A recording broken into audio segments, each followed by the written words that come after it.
What's one of the first things that usually comes to mind when you think about Christmas?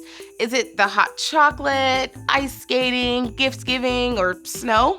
For me, I think about the music.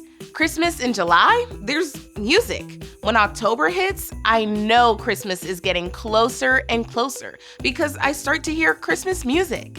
Music is a beautiful outward expression of how someone feels inside and invites other people to experience that feeling as well, no matter the circumstance. The night the angels appeared to the shepherds, they sang praises to God, inviting them to experience God for themselves through the birth of Jesus. And that's why this month we're taking a look at our Christmas playlist as we celebrate Jesus. In fact, that's what Christmas is all about, and we define it like this: celebrating Jesus, God's greatest gift. Our memory verse for this month reminds us of why we celebrate in the first place. It comes from Matthew 1:21, and it reads, "Mary is going to have a son. You must give him the name Jesus. That's because he will save his people from their sins." We can celebrate and sing praises to God this Christmas season because of the gift of Jesus. This month, we'll take a look at some moments others celebrated and worshiped Jesus, no matter the circumstance. So plug in those headphones, turn up the volume, and press play this Christmas season as we invite you to celebrate Jesus with us. We kick off week 1 at the very beginning. In the beginning, before there was Christmas or people or even time, John tells us in John 1:1-5 and 14, that there was the Word. This Word was life and light and became flesh and blood so that we could experience God. Any guesses who that could be? Exactly, Jesus. Jesus is the light shining in the darkness and is with us through it all. Since the very beginning, we see that God always had a plan to send Jesus, and that's a good reason to celebrate.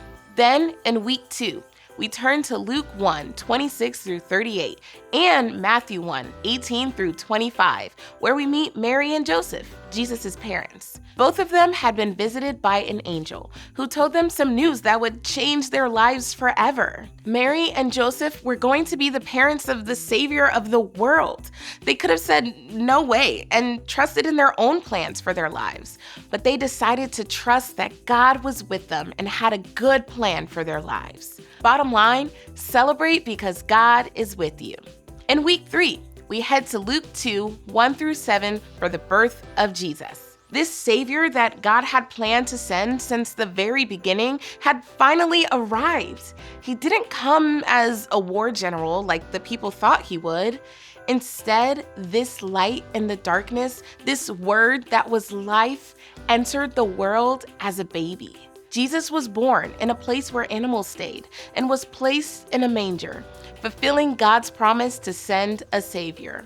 Bottom line, celebrate because God sent a Savior. For week 4, we continue the story in Luke 2:8-20, where we see an angel visit shepherds in a field. The angel shared the good news of Jesus' birth with them and then was joined by a whole host of angels.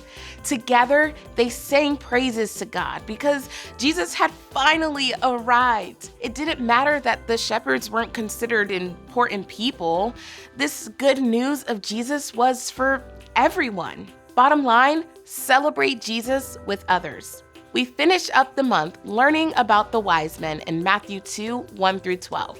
When the wise men first discovered a bright star in the sky, they studied ancient texts and discovered that it had to be about this new king they had been waiting for.